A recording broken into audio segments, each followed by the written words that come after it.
مشکاہ شریف میں نبی پاک صلی اللہ علیہ وسلم نے فرمایا اللہ تعالیٰ نے نا حضرت سیدنا آدم علیہ السلام کو نا ان کی تمام اولاد کی صورتیں دکھائیں، گویا روحیں دکھائیں، نور دکھایا، چمک رہا تھا۔ تو حضرت آدم کی نظر پڑی حضرت داؤد علیہ السلام، یہ مشکات میں موجود ہے۔ تو آپ نے دیکھا بڑے خوبصورت ہیں حضرت داؤد علیہ السلام، تو فرمایا یہ میرا بیٹا بڑا حسین و جمیلہ، عمر کتنی ہوگی اس کی؟ تو فرشتے نے عرض کی حضور 60 سال۔ یہ عالم ارواح میں بات ہو رہی ہے۔ حضرت آدم علیہ السلام فرمانے لگے اس طرح کرو، میرے 40 سال کاٹ کے اس کو دے دو۔ حکم ہوا، حضرت آدم کی بات مان لو، وہ کاٹ کے 40 سال ان کی عمر مبارک کے حضرت داؤد کی عمر میں شامل کر کے لکھ کے مور لگا دی گئی۔ حدیث میں لفظ ہے، نبی پاک صلی اللہ علیہ وسلم فرمانے لگے حضرت آدم کے وصال کا وقت آیا تو فرشتے نے آ کے کہا بابا جی چلیں؟ فرمانے لگے میرے تو 40 سال باقی ہیں۔ کہا حضور وہ تو آپ نے اپنے بیٹے کو دے دیے تھے۔ ایک بزرگ مجھ سے کہنے لگے کہ آپ دعا کرے میرے بیٹوں کو اللہ نرمی عطا کر دے، وہ بولتے نہیں ٹھیک، ان کا لب و لہجہ صحیح نہیں ہے۔ تو میں نے ان سے کہا کہ بزرگوں جہاں تک میں جانتا ہوں کوئی ایسی بات ہے تو نہیں۔ تو وہ کہنے لگے کہ جس طرح آپ سمجھتے ہیں نا، ہمارے رشتہ دار بھی اور اہل علاقہ سارے یہی سمجھتے ہیں، پر میں تکلیف میں ہوں، میری بیوی تکلیف میں۔ میں نے کہا کہ پھر آپ یہ اتنی زیادہ پردہ پوشی کس بات کی؟ تو وہ کہنے لگے کہ ڈرتا ہوں۔ ہمارے چینل کو لائک کریں، سبسکرائب کریں اور مزید ہمیں کمنٹ سیکشن میں بتائیں کہ آپ کس طرح کی ویڈیوز دیکھنا پسند کرتے ہیں۔ جزاک اللہ۔ اگر لوگوں کے سامنے ہم بات کرتے ہیں تو لوگ کہتے ہیں کہ تم نے تربیت نہیں صحیح کی۔ اگر میں بات کرتا ہوں تو لوگ مجھ پہ شک کرتے ہیں، کہتے ہیں تو نے رزق نہیں صحیح کھلایا۔ تو میں درد میں رہتا ہوں، کپڑا اٹھاؤں گا تو میرا اپنا بدن برہنہ ہو جائے گا۔ یار وہ کتنی تکلیف میں ہے باپ جو اپنے سگے بیٹے سے بات نہیں کرتا کہ پتہ نہیں کہاں سے بولے گا، کیا جواب دے گا میری بات کا، یعنی ڈرتا ہے، سہما ہوا رہتا ہے۔ یہ نوجوان ذرا غور کریں، ان لفظوں کی تکلیف محسوس کریں کہ اماں کہتی ہے کہ بھائی میں نہیں اس سے بات کرتی،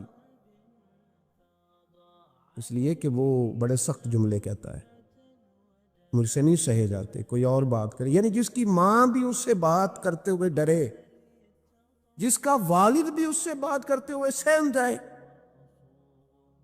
اور وہ بندہ کہے کہ میں نے تو MBA کیا ہوا ہے، میں تو معاشرے میں جانا پہچانا جاتا ہوں، اللہ کا شکر ہے جی اللہ نے بڑی عزت دی ہوئی ہے، وہ یہ لفظ کہے تو اسے شرم آنی چاہیے۔ جس کے استاد بھی اسے کام بتاتے ہوئے ڈرے کہ بدتمیز ہے، نہیں کرے گا کہ نہیں۔ اگلے لفظ اس سے بھی خطرناک ہیں، جس کا مرشد بے جھجک جسے کام ہی نہ بتا سکے اور جس کو کام کہنا ہی چھوڑ دے، جس کے حوالے سے لوگ خاموش ہو جائیں کہ بس مطلب کیا ضرورت ہے، جب اس پہ بات بوجھ بنے گی تو اس شخص کو پھر سوچنا چاہیے نا کہ وہ زندگی کس لیے گزار رہا، اس کا پھر انداز کیا ہے۔ بزرگ جن کی وجہ سے تکلیف میں ہوں، آزمائش میں ہوں، درد میں ہوں، اور یار جو آدمی نیک ہو رب فرماتا ہے اس کا تو میں حیا کرتا ہوں، اللہ کہتا ہے اس کی تو میں قدر کرتا ہوں، میں اس کی۔ دیکھیں نا میرے نبی کریم صلی اللہ علیہ وسلم نے فرمایا جب سفید داڑھی والا شخص قبر میں جاتا ہے، یہ ترمذی کی حدیث ہے، تو رب کریم فرماتا ہے فرشتوں اسے عذاب نہ دینا، مجھے حیا آتی ہے۔ یہ سفید بال لے کے آ گیا۔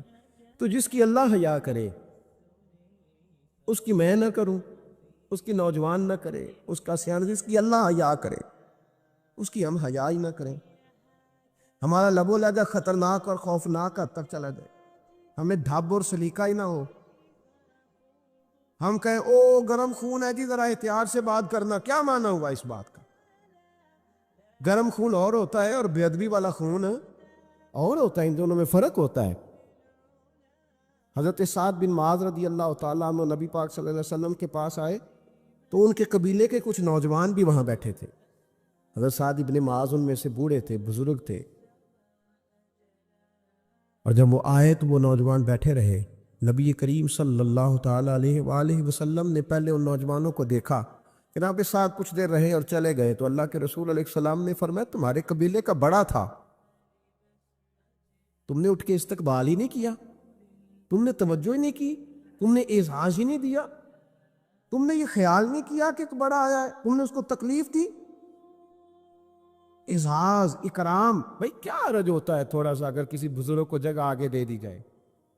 اس میں کیا فرق پڑتا ہے کہ اگر آپ کسی لائن میں لگے ہوئے ہیں تو کسی بوڑھے کو کہیں کہ جناب بابا جی آپ آ جائیں؟ اور میرے بھائی کون سا وجود کا کوئی حصہ ٹوٹ جاتا ہے اگر کسی ضعیف کو، کسی بوڑھے کو یہ کہا جائے کہ آپ لائن سے نکل جائیں اور یہ بل مجھے دے دے، میں جمع کرا دیتا ہوں؟ کیا تکلیف ہوتی؟ ہمارے ہاں تو بوڑھوں کی چارپائیاں گھر میں اب علیحدہ رہتی ہیں، الگ رہتی۔ بیٹا اے سی والے کمرے سے نکلتا ہے اور وضاحت دیتا ہے ہر آنے جانے والوں کو کہ ابا جی کی ہڈیاں درد کرتی ہیں، لہذا وہ اے سی والے کمرے میں رہنا پسند نہیں کرتے۔ تو میں تو کہتا ہوں کہ یہ وضاحت آپ کو کیوں دینی پڑی؟ یہ بات تو ابا جی کو کرنی چاہیے تھی۔ یہ وضاحت جو آپ نے دی ہے یہ تو ابا جی کو دینے والی وضاحت تھی، آپ نے کیوں دی؟ ابا جی کے لیے اس طرح کا کمرہ ہے گھر میں جس طرح کا سٹور ہوتا ہے نا پرانے کپڑے رکھنے والا، وہ کمرہ ہے۔ حدیث سنانے لگا ہوں، اللہ کرے آپ کو یاد رہ جائے، اللہ کرے آپ کو یاد رہے۔ مشکات کی حدیث ہے، بڑے خوبصورت لفظ ہیں میرے نبی کریم علیہ الصلوۃ والسلام نے فرمایا رب جو تمہیں روزی دیتا ہے نا یہ تمہارے ضعیفوں کی برکت سے دیتا ہے۔ وہ جو 90 سال کی اماں گھر میں ضعیف پڑی ہے نا اسے سکریب کا مال نہ سمجھنا، تیرے اوپر جو خدا کا کرم بس برس رہا ہے تو اس بوڑھی کی وجہ سے برس رہا ہے، اس بوڑھی کی وجہ سے برس رہا ہے۔ اور نبی کریم علیہ الصلوۃ والسلام نے ارشاد فرمایا سن اور یاد رکھ، فرمایا رب تم سے ناراض ہوتا ہے، وہ بارشیں روکنا چاہتا ہے، تمہیں قحط میں مبتلا کرنا چاہتا ہے، لیکن تمہارے ضعیفوں کے سبب تمہیں بارشیں عطا کر دیتا ہے، تمہارے کمزوروں کے۔ اس کمزور سے کوئی بیمار بھی مراد لیا جا سکتا ہے، عورت اور بچی بھی مراد لی جا سکتی ہے، بوڑھے لوگ بھی مراد لی ہیں شارحین حدیث میں۔ ان کے سبب سے اللہ تم پر بارشیں برساتا ہے، تو جو تیرے لیے ذریعہ بخشش ہے، جو تیرے گھر میں رزق آنے کا سبب ہے، ان کی باتیں تو لگتی ہیں بری، ان کو تو حکا دے کونے میں بٹھا دیا ہے۔ اور اگر کبھی دل کرے تو تعارف کراتے ہیں آنے والے مہمانوں سے کہ یہ ابا جی ہے، اس سے زیادہ کوئی ان کا گھر میں کردار نظر نہیں آتا۔ یہ ظلم ہے، یہ زیادتی ہے۔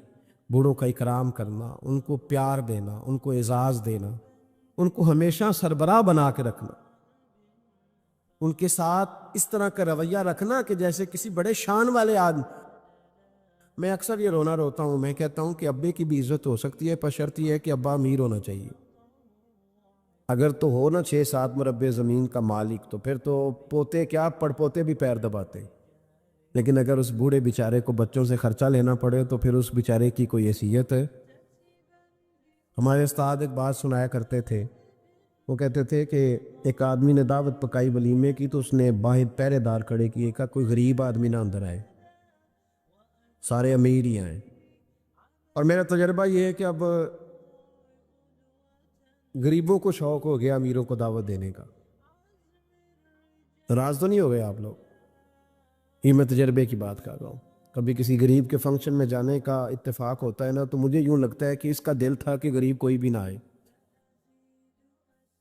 غریب کو دعوت دینا پسند ہے تو امیر تو پہلے نہیں اسے بلاتا، تو پھر بلائے گا کون؟ اس نے شیخ صاحب نے ولیمہ اپنے بیٹے کا کیا تو باہر جو پہرے دار تھے ان سے کہا کہ کوئی غریب آدمی اندر نہ آئے، امیر بندے صرف۔ اور نبی پاک صلی اللہ علیہ وسلم نے ایسے ولیمے پر لعنت برسائی ہے، فرمایا لعنتیا وہ دعوت جس میں صرف امیر آئیں اور غریب نہ آئیں۔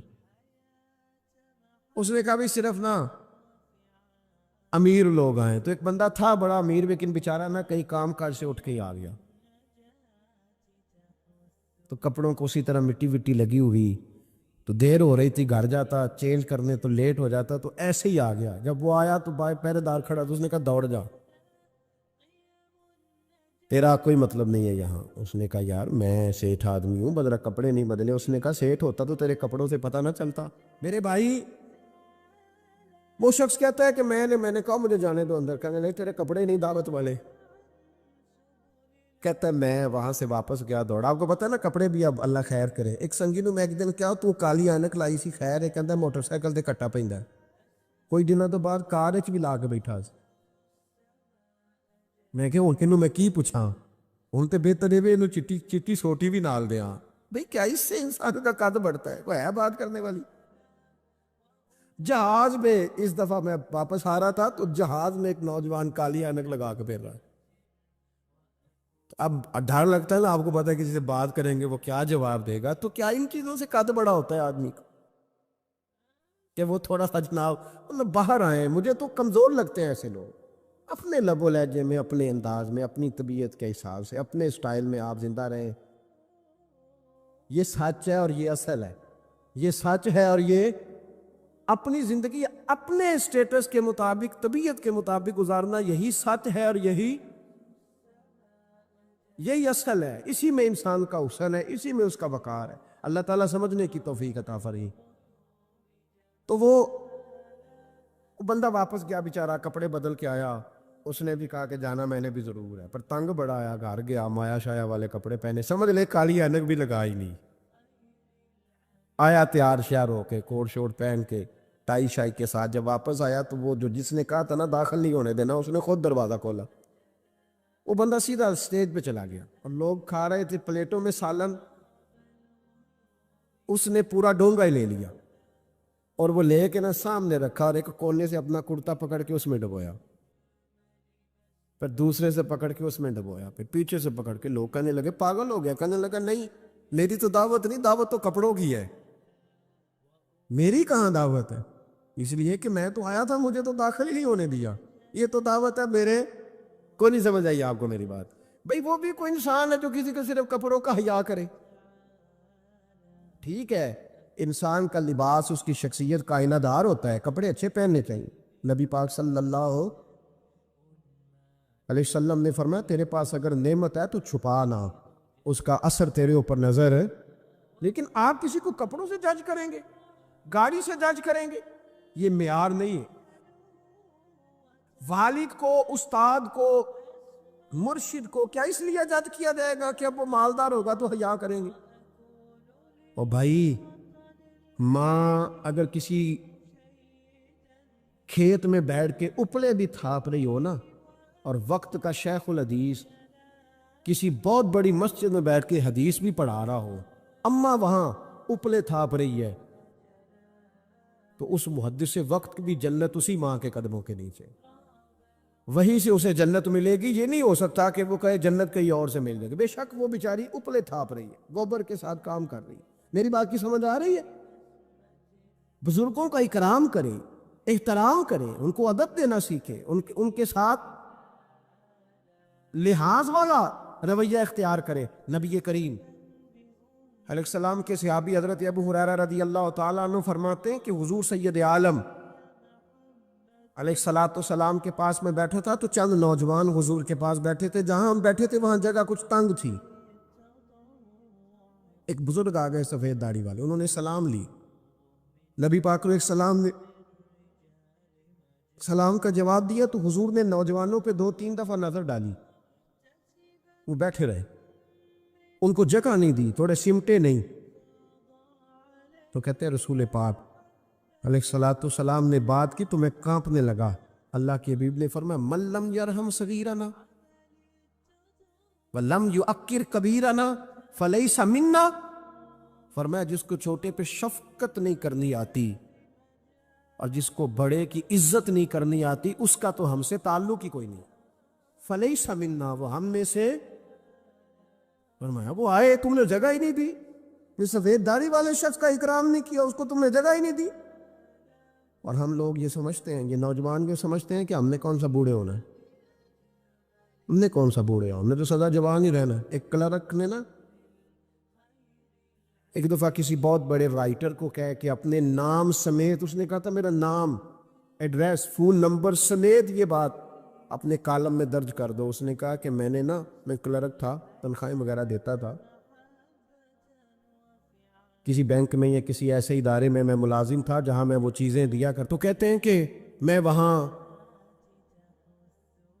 یہ کام کرتا تھا تو بوڑھے لوگ، آپ کو پتہ ہے ضعیف لوگ آتے ہیں بیچارے پینشن لینے، کسی بچے کی منت کرتے ہیں، وہ لے کے جاتا ہے، بابا جی کو یہ بھی نہیں پتہ انگوٹھا کہاں لگانا ہے، فارم کیسے فل کرنا ہے۔ تو یہ سرکاری عہدوں پہ بیٹھے لوگ معاذ اللہ تنگ ہوتے ہیں اور کئی دفعہ غلط جملے استعمال کرتے ہیں۔ تو کہا کرتا تھا کہ میں بڑا سخت رویہ رکھتا تھا، اب میری بھی پینشن ہو گئی ہے، اور اب جب میں خود لینے جاتا ہوں نا، کہتے جتنے دھکے میں یہ تھے اس سے 11 گنا کھا چکا ہوں، پر معافی کوئی نہیں مل رہی۔ تو لوگوں کو یہ میرا نام لے کے ایڈریس سمیت بتا دے کہ اگر اپنا بڑھاپا سیو کرنا چاہتے ہیں تو اپنی جوانی محتاط کریں، اگر اپنا بڑھاپا سیو کرنا چاہتے ہیں تو اپنی جوانی، اور بڑھاپے میں باتیں برداشت ہوتی، جوانی میں برداشت ہوتی ہیں، بڑھاپے میں تو لفظ صحیح بھی نہیں جاتے، آنسو خود بخود نکل جاتے ہیں جب بچہ بات کرتا ہے۔ سنو، یہ نوجوان یہ حدیث یاد کر لیں، یہ طبرانی میں موجود ہے، میرے نبی کریم علیہ الصلوۃ والسلام نے فرمایا، یہ حدیث یاد کر لینی ہے، پڑھیے درود صلی اللہ ہو، پھر کہیے صلی اللہ ہو، چلے تیسری دفعہ بھی پڑھ لے صلی اللہ ہو۔ رسول پاک علیہ الصلوۃ والسلام نے فرمایا، جو شخص اپنی جوانی میں کسی بوڑھے کی عزت کرے گا، جب وہ بوڑھا ہوگا تو اللہ اسے کئی گنا بڑھ کے اس کی عزت کرائے گا، اس کی کی گئی عزت سے کئی گنا بڑھ کے رب پھر اس کی عزت کرائے گا۔ نوجوان اکرام کرنا سیکھیں، بزرگوں کا احترام کریں، اپنے بڑوں کے ساتھ، اور بڑوں میں جتنے بھی صاحب فضیلت بڑے ہیں، آپ کا جو استاد ہے وہ آپ کے لیے بڑا قابل احترام ہے، بڑا قابل احترام ہے۔ میں ماسٹر کی ڈگری لینے کے بعد اب بھی کبھی گاؤں میں اپنی پرائمری کے ٹیچروں کو دیکھتا ہوں، اب بھی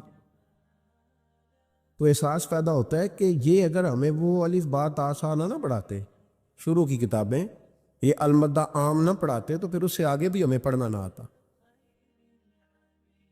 اور اگر آپ کو اللہ تعالیٰ سمجھ دے نا، توفیق دے، تو یہ سمجھیں کہ جو چھوٹا استاد ہوتا ہے اس کی محنت زیادہ ہوتی ہے۔ ہاں، یونیورسٹی والے جو ٹیچر ہیں تو لیکچر لے کے چلے جاتے ہیں، تو وہ جس نے رٹا لگایا نا پہاڑے یاد کرانے کا، ہاں، وہ جس نے آپ کو املا لکھنی سکھائی ہے نا، اس کی محنت، اگرچہ اس کی تعلیم میٹرک پی ٹی سی ہے، اگرچہ اب آپ اس سے کئی گنا زیادہ تعلیم حاصل کر گئے، لیکن اصل مشقت اس قاری صاحب کی ہے جس قاری نے آپ کو قاعدہ پڑھایا ہے، جس نے تلفظ ٹھیک کرایا ہے۔ ابتدائی کتابوں کے اساتذہ کی مشقت زیادہ ہوتی ہے، بڑے لوگ تو لیکچر دے کے چلے جاتے ہیں۔ تو بھائی ادب کرنا سیکھیں۔ میرے رسول پاک صلی اللہ علیہ وسلم نے ارشاد فرمایا، حضور فرمانے لگے، ایک تیرا باپ وہ ہے جس کی صلب سے تو پیدا ہوا، اور ایک تیرا باپ وہ ہے جس نے اپنی بیٹی دے کے تجھے بیٹا بنایا، اور فرمایا ایک تیرا باپ وہ ہے جس نے تجھے تعلیم دی۔ وہ تیرا باپ ہے، اس کا اکرام کر، اس کا ادب۔ اور حضرت مولا علی شیر خدا نے تو شیروں جیسی بات ہی کر دی، بڑے لوگ بڑی بڑی باتیں، اتنی بڑی بات اس موضوع پر میں نے تلاش کیا ہے، میں نے بڑے لوگوں کو پڑھا ہے اس عنوان پر، لیکن اتنی بڑی بات کہیں نہیں ملی۔ حضرت علی المرتضیٰ رضی اللہ تعالیٰ عنہ فرمانے لگے، جس نے مجھے ایک حرف سکھایا ہے وہ میرا استاد ہے، اگر وہ چاہے تو مدینے کے چوک میں کھڑا کر کے مجھے بیچ دے، میں اس کے ہاتھوں بکنے کو بھی تیار ہوں۔ وہ جس نے مجھے ایک حرف، اساتذہ کا احترام نہیں، اساتذہ پریشان، استاد تو بیچارہ روز کٹہرے میں کھڑا ہے، روز کٹہرے، روز لوگ اس کو کہتے ہیں کہ جناب آپ نے یہ بات کیسے کر دی، آپ کی جرت کیسے ہوئی۔ اور جن لوگوں کا یہ تصور بن گیا تھا نا کہ رب کے سامنے کھڑے ہونا ہے، منہ دکھانا ہے مالک کو، جن کا یہ تصور بن گیا تھا، بچ گئے تھے۔ ہم دنیا میں جینے کے لیے سارا کچھ کرتے ہیں، رب و رسول کو منہ دکھانے کے لیے نہیں کرتے۔ جن کا یہ تصور بن جاتا ہے نا، تو رب کہتا ہے وَلِمَنْ خَافَ مَقَامَ رَبِّهِ جَنَّتَانِ، فرمایا جو میرے سامنے کھڑے ہونے سے ڈرے گا میں اسے 2 جنتیں عطا کروں گا. وہ سنور جائے, اس کے لیے 2 جنتیں ہو جائیں گی. بڑا روتے ہیں لوگ, میں نے روتے دیکھے ہیں, دولت کے لیے, دنیا کے لیے, دوستوں کی بے وفائی پر, اپنے بچوں کی نافرمانی پر. پیسے نہیں ہیں تو رو پڑے, فلانے نے مجھے تنگ کیا تو رو پڑے. لوگوں کے لیے روتے ہیں, انسانوں کے لیے روتے ہیں, رب کے لیے رو کے دیکھ. اور نبی اکرم صلی اللہ تعالی علیہ وسلم نے فرمایا اگر تم اپنے رب کو کما حق ہو پہچان کر دعا مانگو گے نا تو تمہاری دعاؤں سے پہاڑ بھی ہل جایا کریں گے. لیکن یہ 2 چیزیں پیدا کرو, ایک تو اللہ کا خوف تمہارے دل میں آئے اور دوسرا معرفت الہی کا شوق پیدا. اگر طبیعت کے اندر یہ چیزیں پیدا ہو جائیں, خوف خدا نصیب ہو جائے اور صحیح معنوں میں نصیب ہو. آج کل بڑا لوگ کہتے ہیں اللہ سے ڈر, پر دوسروں کو جب مال خرید رہے ہوتے ہیں پھر کہتے ہیں اللہ کا خوف کر, اور جب بیچ رہے ہوتے ہیں تو, جب کسی کو پیغام دین دے رہے ہوتے ہیں تو کہتے ہیں اللہ کا خوف کر, اور جب تیرے تک بات پہنچتی ہے تو پھر معاملہ ختم ہو گیا. میں ذمہ داری سے کہتا ہوں یہ جو کچھ ہمارے ہاں ہوتا ہے نا, عوام سے ڈر کے, عالمی میڈیا سے ڈر کے, قوم سے ڈر کے, اس سے آدھے کام بھی اگر رب سے ڈر کے کریں تو قوم کا بھی بھلا ہو جائے گا, لوگوں کا بھی نفع ہو جائے گا. اگر آدھا کام بھی ڈر کے کیا جائے, کچھ تھوڑا سا اپنے دل میں خشیت, اللہ کا خوف. حضور فرمانے لگے جتنا مکھی اور مچھر کا پر ہوتا ہے نا, اگر اتنے آنسو رب کے خوف سے تیری آنکھ سے نکل گئے تو حضور فرماتے ہیں جس طرح بھینس کے تھنوں سے نکلا ہوا دودھ دوبارہ تھنوں میں نہیں نہ جاتا, اگر کوئی اتنا بھی رو پڑا جتنا مکھی اور مچھر کا پر ہوتا ہے تو اس بندے کو اللہ دوزخ میں داخل نہیں کرے گا. شرط کیا ہے؟ اللہ کے خوف سے, رب کے خالصتاً اللہ کے خوف سے. اور تھا لوگوں کو اللہ کا خوف, رب کے سامنے کھڑا ہونا ہے تو ڈرتے تھے.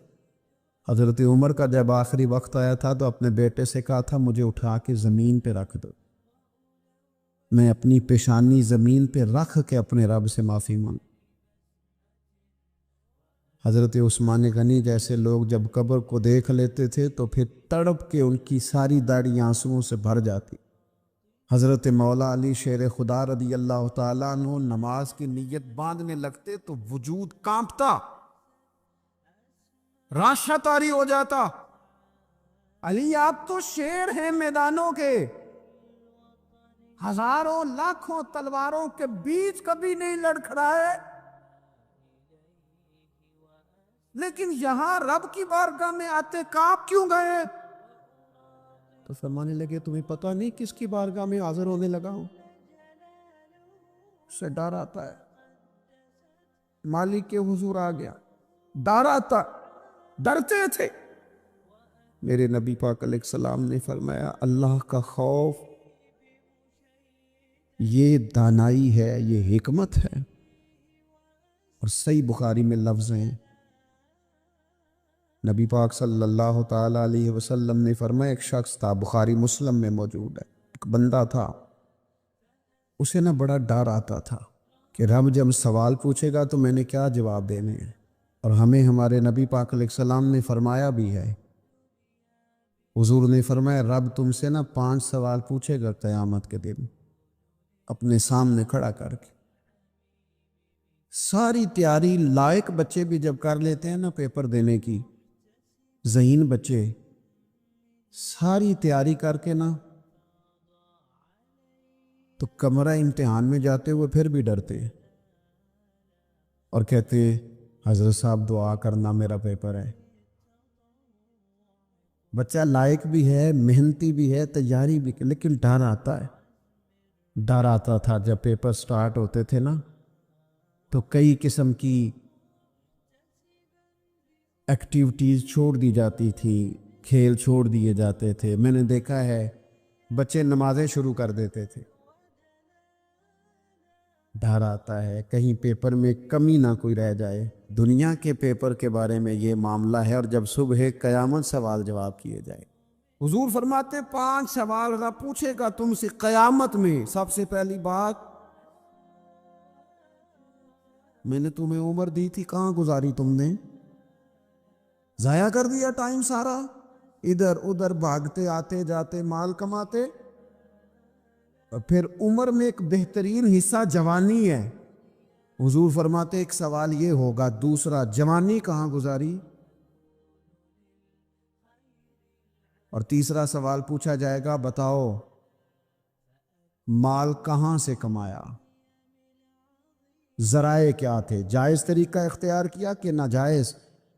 اور چوتھا سوال یہ ہوگا، یہ بتاؤ تم نے خرچ کہاں کیا؟ اللہ نے اپنے فضل سے دیے تھے پیسے، تم نے ناجائز جگہ پہ تو نہیں لگا دیے؟ اور پانچواں سوال یہ ہوگا کہ جو تمہیں پتہ تھا، جو تم جانتے تھے، جس کا تمہیں علم تھا، جس کا تمہیں شعور تھا، بتاؤ تم نے اپنے علم پر عمل کتنا کیا؟ میرے عزیز، یہ 5 سوال نبی پاک علیہ السلام فرماتے ہیں. ایک بندہ تھا جو بڑا ڈرتا تھا رب کی بارگاہ میں کھڑا ہونے سے. اتنا ڈرتا تھا کہ خوف طاری ہو گیا اس پر، خشیت پیدا ہو گئی. اس نے اپنے بچوں سے کہا جب میں مر جاؤں نا، یہ صحیح حدیث میں موجود ہے، جب میں مر جاؤں نا تو مجھے جلا دینا. ہمارے چینل کو لائک کریں، سبسکرائب کریں، اور مزید ہمیں کمنٹ سیکشن میں بتائیں کہ آپ کس طرح کی ویڈیوز دیکھنا پسند کرتے ہیں. جزاک اللہ.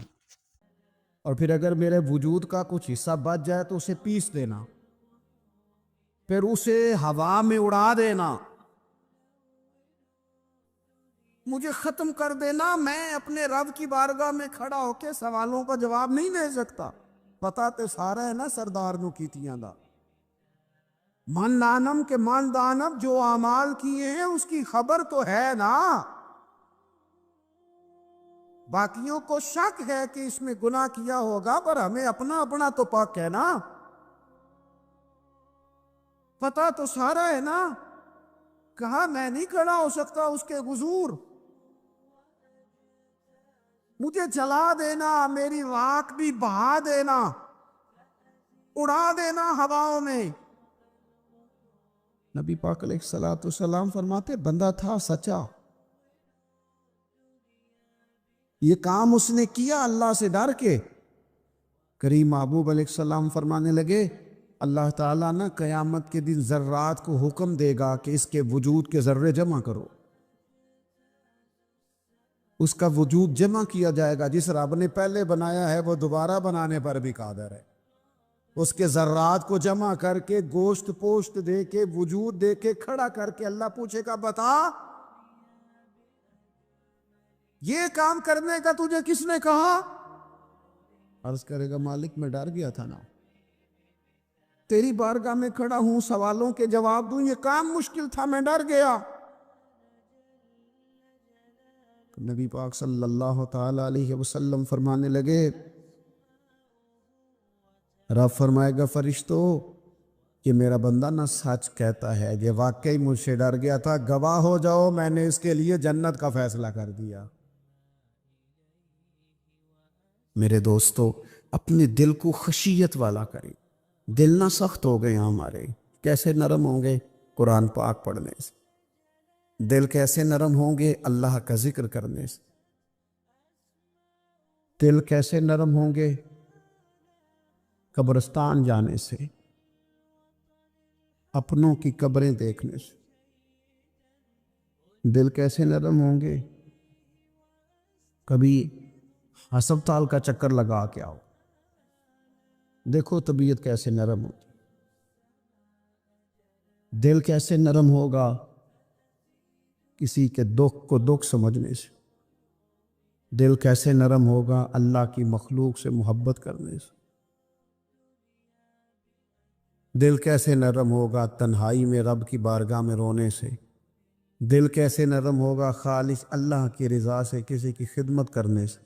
دل کیسے نرم ہوگا؟ یتیم کے سر پہ ہاتھ پھیرنے سے. دل کیسے نرم ہوگا؟ جب ہم اپنے مالک کی بارگاہ میں بیٹھ کے لمبی دعائیں مانگیں گے، دلوں کو نرم کرنے کی طرف لاؤ، اللہ کا خوف خشیت اپنی طبیعت میں پیدا کرو، اس سے پہلے کہ تندرست جسم بیمار ہونے لگے۔ ڈاکٹر کہتے ہیں پتہ ہی نہیں چل رہا، رپورٹیں تو ٹھیک ہیں ساری، سمجھ نہیں آ رہی، ہمارے ہاتھوں سے کئی لوگ نکل گئے، کوئی پتہ نہیں چلا۔ دیر کے بعد خیال آیا کہ صبح بتایا تھا ڈاکٹر نے کہ تو لاہور چلا جا، یہ کبھی رات کو بتا دیتا نا۔ ہاتھوں سے نکل گئے بڑے لوگ، بڑی چیزیں نکل گئی۔ ہماری تیاری ہے سب کی، وہاں جانے سے کسی کو مفر نہیں اور کسی کو مکر نہیں، جانا ہے اپنی زندگی کے اندر خشیت الہی۔ کچھ کام فقط اس لیے چھوڑ دے، کوئی ہمیں روکنے والا نہیں، ٹوکنے والا نہیں، منع کرنے والا نہیں، دیکھنے والا نہیں، اس لیے چھوڑ دو کہ میرا رب نہ ناراض ہو جائے۔ کسی کی ہمیں مجبوری نہیں، کسی کی ہمیں پابندی نہیں، کوئی کسی کی طاقت نہیں ہمیں کہہ سکے، لیکن کچھ کام فقط اس لیے شروع کر دو کہ میرا اللہ راضی ہو جائے۔ ہمارے صوفیاء فرماتے ہیں کہ کسی بندے کے دل میں نا، وہ کہتے ہیں نا لوگ کہ بریک ٹھیک کر لو تو پھر گاڑی روڈ پہ چڑھا لو، پھر خیر ہے، جہاں بھی موقع آئے گا اس کی بریک لگے گی۔ پھر لوگوں نے ایک اور آسانی کی ہے، میں نے دیکھا ہے کچھ ایسی گاڑیاں آئی ہیں جن کی بریک نہیں لگانی پڑتی، انہوں نے ایسا اس میں سسٹم فٹ کر دیا ہے کہ گاڑی کے سامنے کوئی چیز آتی ہے تو اس کی بریک خود بخود لگ جاتی ہے۔ وہ کہتے ہیں بغیر بریک کے گاڑی روڈ پر چڑھانی نہیں، بریکیں ٹھیک کرو پھر چڑھا لو۔ صوفیاء فرماتے ہیں کہ تم اگر چاہتے ہو نا کہ انسان جرم نہ کرے، خطا نہ کرے، لوگوں کو تنگ نہ کرے، تو اسے سوسائٹی کے اندر بھیجنے سے پہلے اس کے دل میں اللہ کا خوف پیدا کر دو۔ اگر اس کے دل میں تم خدا کا خوف پیدا کر دو گے، پھر تم اسے جہاں بھی چھوڑ دو گے وہ کوئی نقصان نہیں کرے گا۔ لیکن اگر خوف خدا نہیں نہ ہوگا، اگر اللہ کا ڈر نہیں ہوگا، پھر وہ لوگ دیکھتے ہیں کہ لوگوں کو کیسے مطمئن کیا جائے، لوگوں کی آنکھوں میں دھول کیسے جھونکی جائے، وقتی طور پر ایسے پروگرام بنا لیے جائیں جن سے لوگ مطمئن ہو جائیں، تھوڑا سا لوگوں کو موٹیویٹ کر دیا، کوئی تھوڑا سا بتا دیا، کوئی تھوڑا ریلیف دے دیا، کچھ تھوڑی سی ایسی کہانی بنا دی جس سے ووٹر سپورٹر مطمئن ہو جائیں۔ لیکن فی نفس سے ہی بندہ نیک کب ہوتا ہے؟ میرا رب فرماتا ہے ان الذین یخشون ربہم بالغیب، وہ لوگ جو اپنے رب سے ڈرتے ہیں پر بن دیکھے ہی ڈرتے ہیں۔ ان الذین یخشون ربہم بالغیب لہم مغفرۃ واجر کبیر، قربان جائیں۔ فرمایا بے شک وہ لوگ جو اپنے رب سے بغیر دیکھے ڈرتے ہیں، اللہ تعالیٰ نے ان کے لیے بخشش بھی رکھی ہے اور بہت بڑا اجر تیار کیا ہوا ہے، بغیر دیکھے۔ یہ جب بندے کو چیز نصیب ہوتی ہے نا کہ وہ اللہ تعالیٰ سے ڈرتا ہے، پھر وہ بندہ دانا ہو جاتا ہے، پھر وہ بندہ معاملہ فہم ہو جاتا ہے، وہ بندہ سمجھدار ہو جاتا ہے۔ قرآن مجید نے کہا یا ایھا الذین آمنوا ان تتقوا اللہ یجعل لکم فرقان۔ میرا دل کرتا ہے کہ امت مسلمہ اس آیت کو یاد کر لے۔ رب فرماتا ہے اے ایمان والو، اگر تم اللہ سے ڈرو گے نا تو اللہ تعالیٰ تمہیں حق اور باطل میں تمیز کرنے کی قوت عطا فرما دے گا۔ تم اپنے دل میں رب کو جواب دینے کا تصور پیدا کرو، اللہ تمہارے فیصلے درست کرا دے گا۔ اور میرے نبی پاک صلی اللہ تعالیٰ علیہ وسلم نے فرمایا یہ جو اللہ کا خوف ہے نا، یہ حکمت کی بنیاد ہے، یہ دانائی کی بنیاد اللہ کا خوف ہے۔ یہ بنیاد ہے، اس کی وجہ سے لوگ دانا ہوتے ہیں۔ اگر وہ رب کریم سے ڈرنے لگے تو اللہ انہیں بصیرت کی روشنی دے گا۔ کیوں فیصلے درست تھے سارے سیدنا صدیق اکبر کے؟ اس لیے درست تھے کہ ان کے دلوں میں رب کا خوف موجود تھا۔ بڑی فضیلتیں انہیں حاصل تھیں، بڑی عظمتیں حاصل تھیں، لیکن کسی جگہ بھی، کسی مقام پر بھی ان کے قدم لڑکھڑاتے کیوں نہیں تھے؟ بڑے انہوں نے بھی زندگی کے اندر تکلیفیں دیکھی، بڑے بوجھ دیکھے، بڑی دھوپ چھاؤں دیکھی، لیکن مضبوط کیوں رہے؟ حضرت سعد بن ربیع رضی اللہ تعالیٰ عنہ ایک جنگ میں شہید ہو گئے تھے، جنگ احد میں۔ تو ان کی بیٹی ایک دن آئی حضرت صدیق اکبر کے پاس، امیر المومنین کے پاس کسی کام سے، تو جناب سیدنا صدیق اکبر رضی اللہ تعالیٰ عنہ نے نہ چادر بچھا کے اس بیٹی کو بٹھایا، اور خود حضرت صدیق اکبر چادر سے نیچے بیٹھ گئے، خود زمین پہ ہیں، اسے آپ نے اعزاز کے ساتھ کپڑے پہ بٹھا رکھا ہے۔ حضرت عمر فاروق رضی اللہ تعالیٰ عنہ آئے اور آ کے عرض کرنے لگے، حضور یہ خاتون کون ہے، بیٹی کون ہے جس کو آپ نے اس قدر زیادہ فضیلت کی جگہ پہ بٹھایا ہے؟ تو حضرت صدیق اکبر رضی اللہ تعالیٰ عنہ فرمانے لگے کہ یہ اس شخص کی بیٹی ہے جو تم سے بھی افضل تھا، مجھ سے بھی افضل تھا۔ تو حضرت عمر فاروق رضی اللہ تعالیٰ عنہ عرض کرنے لگے، حضور ہم تو یہ سمجھتے ہیں کہ نبیوں کے بعد سب سے افضل آپ ہی ہیں، تو یہ جو آپ سے بھی افضل تھا اس کا کیا معنی ہے؟ حضرت صدیق اکبر فرمانے لگے، وہ لوگ کتنے افضل تھے جنہوں نے حضور کی موجودگی میں اپنی جان اپنی رب کی بارگاہ میں پیش کر دی۔ حضور کے مقدس ہاتھوں میں جن لوگوں کی روحیں پرواز کر گئیں وہ کتنے بڑے لوگ تھے۔ میری بات کو سمجھیے گا کہ ان لوگوں کے دلوں میں وہ جو عاجزی تھی، وہ جو اللہ تبارک و تعالیٰ کی معرفت تھی، اس نے کس طرح کا بنا دی۔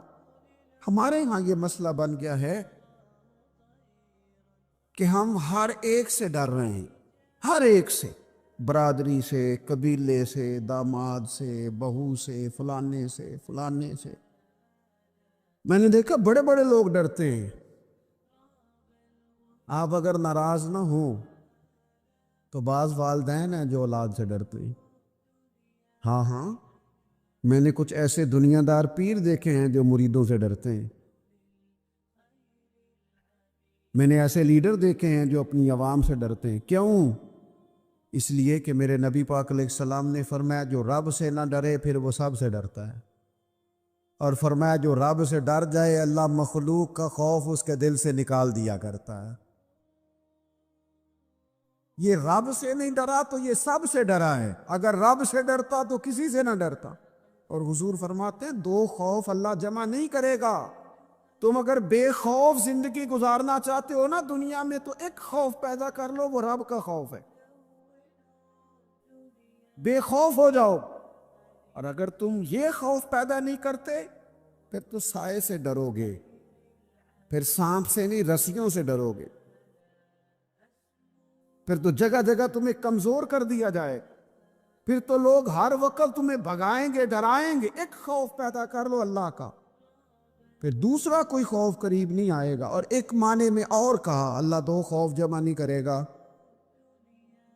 حضور فرماتے ہیں تو دنیا میں رب سے ڈر جانا، رب تجھے آخرت میں نہیں ڈرائے گا۔ وہ جو اللہ کے ولیوں کے بارے میں کہا لا خوف علیہم ولا ہم یحزنون، کیا معنی ہے؟ دنیا میں انہیں صرف اللہ کا خوف تھا، باقی کسی کا خوف نہیں تھا۔ حضور فرماتے ہیں تو دنیا میں رب سے ڈر جا، قیامت میں تجھے نہیں ڈرائے گا۔ اور اگر تو دنیا میں نہیں نہ ڈرے گا پھر تو قیامت میں ڈرایا جائے گا۔